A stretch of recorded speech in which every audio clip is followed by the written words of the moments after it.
بسم الله الرحمن الرحیم. نن زموږ د علم الصرف اولین څلورم درس دی. اهم اصطلاحات شروع دي. نن ان شاء الله موږ فعل ماضی او فعل مضارع به پیژنو. نو فعل ماضی څه ته وایي؟ فعل کار ته وایي. کار او ماضی چې دی کنه، ماضی تیره شوی ته وایي. تیره شوی زمانہ. نو په تیره شوی زمانہ کې کار، فعل ماضی تیره شوی زمانہ کې کار. فعل ماضی څه ته وایي؟ داسې فعل چې تیره شوی زمانہ پکې بیان شي. داسې فعل ماضی څه ته وایي؟ داسې فعل چې تیره شوی زمانہ پکې بیان شي. فعل ماضی څه ته وایي؟ داسې فعل چې تیره شوی زمانہ پکې بیان شي، یعنی تیر شوی وخت پکې بیان شي. لکه اوس سهار مونځ تیر شوی که نه، نو د هغې باره کې پکې تذکره وشي. یا سهار چا وهل کړي دي، لکه ضربه هغه یو سړي وهل وکړه، یعنی اوس لږ ساعت مخکې وکړه. ټیک شوه؟ نو په تیره شوې زمانه کې، نو هغه تیره شوې زمانه ده. ضربه هغه یو سړي وهل وکړه په تیره شوې زمانه کې. یا سهار وهل وکړه، یا 8 بجې وهل وکړه، یا 10 بجې وهل وکړه، یا 11 بجې وهل وکړه. اوس تقریبا 11 نیمې په کم 12 دي. نو د دې نه مخکې چې کله موږ چې اوس کوم سبق وایو، د دې نه مخکې چې چا وهل وکړه، بس تیره شوې زمانه ده. نو فعل ماضي څه ته وایي؟ چې تیره شوې زمانه پکې بیان شي. فعل ماضي څه ته وایي؟ چې تیره شوې زمانه پکې بیان شي. وګورئ، فعل ماضي څه ته وایي؟ چې تیره شوې زمانه، اوس چې کوم وخت تیر شوی که نه، د هغې باره کې پکې تذکره وشي.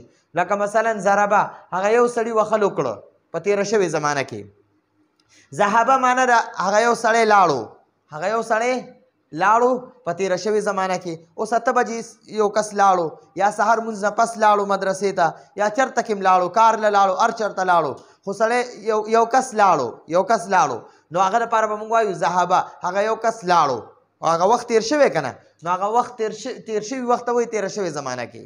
هغه یو کس سهار لاړو که نه، نو موږ به وایو هغه یو سړی لاړو په تیره شوې زمانه کې، په تیر شوي وخت کې. لکه سهار وخت تیر شوی که نه، د هغه وخت ته زمانه وایي. څه وایي؟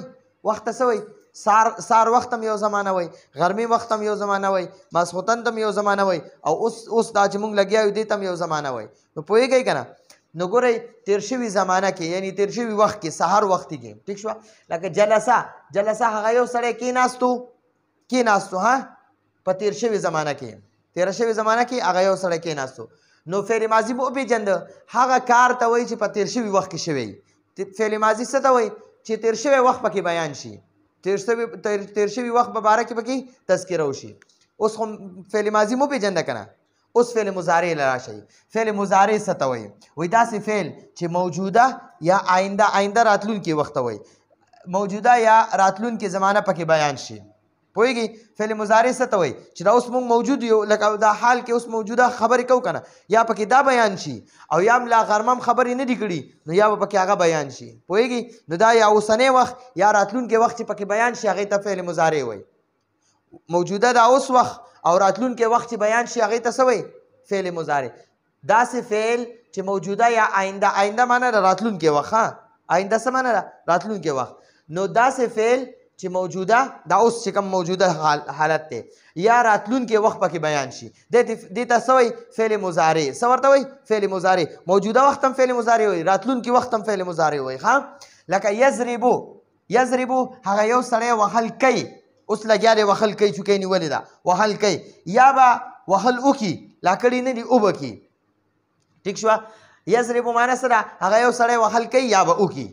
ټیک شوه؟ اوس لګیا دی وهل کوي. او د ضربه معنی هغه یو سړي وهل وکړه. ضربه سره فعل ماضي ده، د هغې معنی هغه سړي وهل وکړه. او د یضربو معنی ده سړی وهل کوي، لګیا دی اوس کوي، یا به راتلونکي وخت کې وهل وکړي. اوس پرې پوه شوئ؟ ذهبه معنی هغه یو سړی لاړو، او د یذهبو معنی هغه یو سړی لا تللی نه دی، اوس ځي یا به لاړ شي. اوس ځي، لګیا دی، اوس روانېږي، ځي. یا به غرمې مونځ له به لاړ شي، یا څه وخت به لاړ شي، لا تللی نه دی. نو ذهبه معنی هغه یو سړی لاړو. ټیک شوه؟ او یذهبو معنی هغه سړی اوس ځي، یا به وروستو لاړ شي، لا تللی نه دی، وروستو به لاړ شي. جلسه معنی ده، جلسه فعل ماضي ده، د دې معنی هغه یو سړی کېناستو، ناست دی. ټیک شوه؟ او د یجلسو معنی هغه یو سړی کینی، لا ناست نه دی، اوس کینی داسې. او یا به آینده وخت کې کینی. ټیک شوه؟ پوهیږئ که نه نو دغه باندې پوه شوئ دا فعل ماضي او د فعل مضارع لږ غونته کې تعریف و دا به تاسو ښه ټیټ یاد کې ځان سره لیکئ دا زمونږ څلورم درس و بل درس پورې اجازت غواړو السلام علیکم ورحمت الله وبرکاته